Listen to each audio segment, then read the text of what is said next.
What's going on, guys? It's Jazzy, and today I'm here with Jesus Ortiz Paz, aka JOP from Fuerza Regida. Como la ve mi cámara, si nos vamos pa la alberca. Mr. Paz, how you doing today? I'm chilling. How you doing? I'm doing great. Thank you so much for asking. So you were born in Riverside, California, but you basically grew up in San Bernardino, California as well. So how did this experience shape your music identity and your music career as well with Fuerza Regida, particularly in a genre that is predominantly represented by artists based in Mexico? Well, where we're from, man, is more like it's the hood, you know? So we came out singing about the hood. But your question was, you're too smart for your age. That question is a little, you got to dumb it down for me. You're smart. All right. So what was that question exactly? What are you trying to say right there? Dumb it down for me. How did those experiences growing up where you grew up in, how did those shape your music career and your identity with Fuerza Regida? It just made us be about it, you know what I'm saying? Yeah, yeah, of course. Exactly, that's what happened. Made us be about it. Where we come from, it's not that nice. So we just got to be always on our toes, and like that's what made me who I am today now, because I'm always on my toes in my business, you know? My music career, everything I do, I'm always on my toes, and I learned that from the streets. Wow.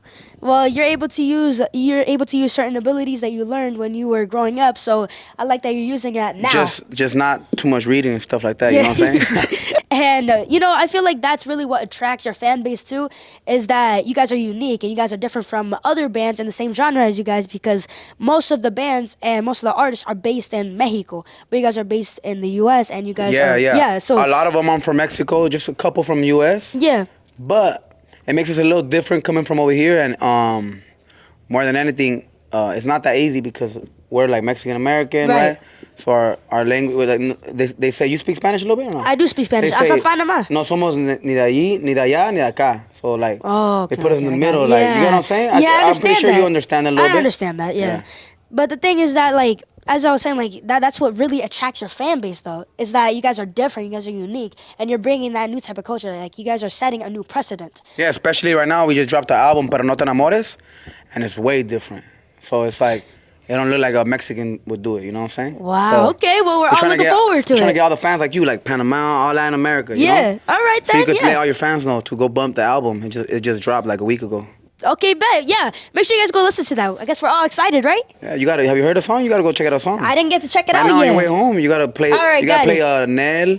You know a little bit of Spanish, right? Yeah, I know Spanish. Trust me, I know Spanish. So you gotta play Nel, Secreto Victoria, Pero No Te Enamores. Check them out. All right, I'll tell my dad. I'll make sure to remind him before, when we get in the car. I got you. Let's go.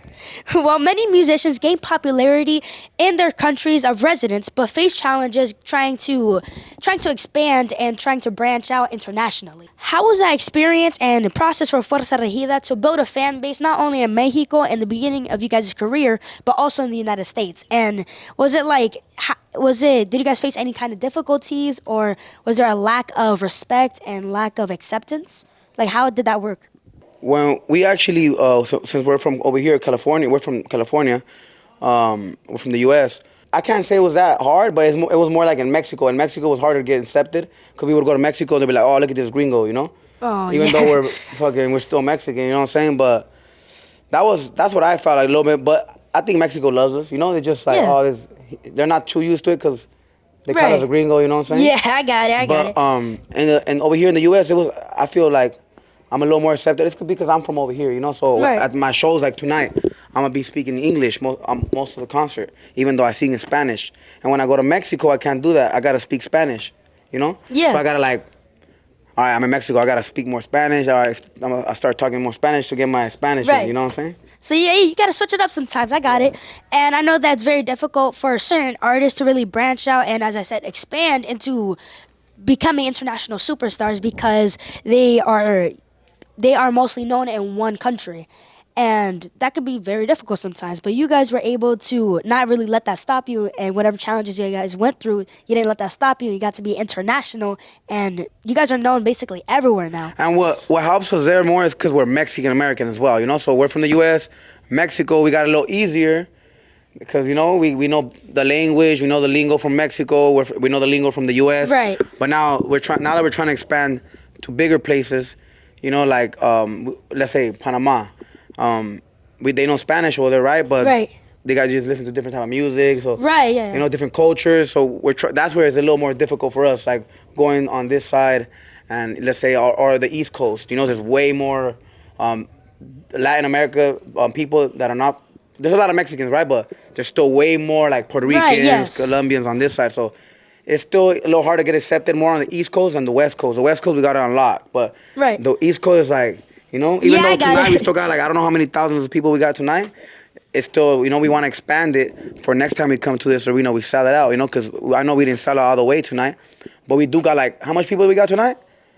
Like 13,000 around there. 13, Wow, that's a lot of people to me. That it's seems like a lot of people. Yeah, but we you know. Yeah, you we're guys trying want to build let's that say fan base. In Yeah. LA, we doing two shows at the arena with 20,000 people. So you can Wow. see the difference, you know. But Yeah. we love all the love from the New York, from the East Coast. I remember when I used to come over here, we used to come to like little spots. Now, you know, we get to do this big arena right here. Right, you guys adjusted and you guys put in the work and put in the grind, and it definitely paid off. And as you've seen, there's a lot of your fans out here, and it's just gonna grow. It's gonna keep on growing. Okay. Exactly. Yeah, for sure. So you often emphasize the importance of loyalty, especially during tough times, and you practice what you preach. I've noticed that because you said once that you have been able to give a promotion to your cameraman Ox to becoming your manager, and I find right that there. yeah, shouts out to Wax. What's up, man? And I find that really cool that you got to promote him. Can you discuss the significance of having loyal individuals by your side and in your team, and how has your team contributed to your success? Loyalty is number one, you know. So I remember when that happened, we didn't have a big team like that. He was my cameraman, and then the other guy was my staff. I pretty much just, you know, Right. hey, you're gonna roll with me now. Now you're gonna become a manager, and we're gonna figure it out. And then more than anything, like instead of getting someone experience something, it was more the loyalty that brought us here, and now we're here.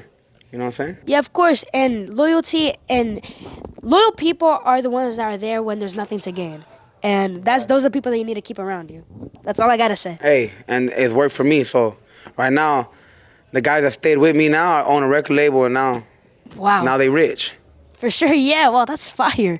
Right? That's really cool. He's right there. Look. Yeah, Look at shouts him out. with his shades. Nice shades, by the way. So you're known for your generosity and for giving back to those in need, as seen in many of your videos. And I actually saw one video where you gave money to Home Deperos. And for those who may not know what that is, those are the guys who stand out of Home Depot and they look for work and whatnot. There's people that post up at Home Depot for jobs, and we're telling these fools that we need a job done at the house. What they don't know is that they're gonna get blessed.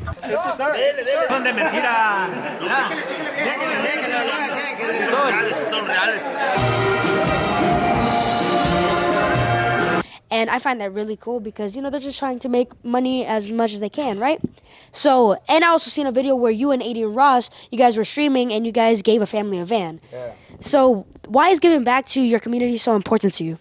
I mean, I think if we got blessed with something, we got to give a little blessings back to the people. So every time we got to do something, every time there's something, some money to be spent, we'd rather just give it back to the community, you know what I'm saying? Right. And that's what we did with Adrian Ross. And that's what we did with the Home Deperos, you know? We were like, hey, we've been working so long, we haven't, like, give back to nobody in a while. Let's go hook them up. And we hooked them up, you know? Right. And then we did that one more to do, like, because the fans missed the vlogs, too. We used to do vlogs. So we did that one. Like, all right, we're going to hook them up and we're going to record it to show everybody. But we always be hooking people, and we don't be, like, recording it, you know? But right. This time we're like, hey, let's do something dope for the fans, something dope for them, and good experience, you know? Yeah, of course, reciprocation. You guys reciprocate what you got and you gave it out to people as well. It's really well. important always to bless someone in need. Right, and giving back to your community really shows how prideful and how proud you are to be from where you're from. Of course. And you'll do anything for your community. Well, I have a couple rapid fire questions for Come you, on, okay? you got it. Thanks. You ready? Go. Quick answers, Rapid all right? Or quick answers? Shit. Let's see. Favorite Mexican food? Enchiladas michoacanas from my mom. Ooh, fire. Favorite musician of all time? Oh, musician? Mm-hmm. I'm just going to say Ray Charles. Okay. Favorite rapper? Favorite rapper, Lil Baby. Most embarrassing moment? In 5th grade, I shitted myself. Dang, that's That pretty. one's tough, Yeah, right? that one's pretty embarrassing. And place you would love to travel that you haven't visited yet. I want to go to Tokyo. Tokyo. Same here. Let's go. All right, tell me when you go. I got you. All right, bet. Well, can you please share some words of motivation to everyone watching my show? If you want to do something in life, never quit, and know if you have a dream, everything's possible. All you got to do is manifest it, really believe in yourself, and you're going to make it big. Yes, of course. Thank you so much. Well, everyone, I'm here with Jesus Ortiz Paz, a.k.a. JOP from Fuerza Regida. And until next time, Jazz and out.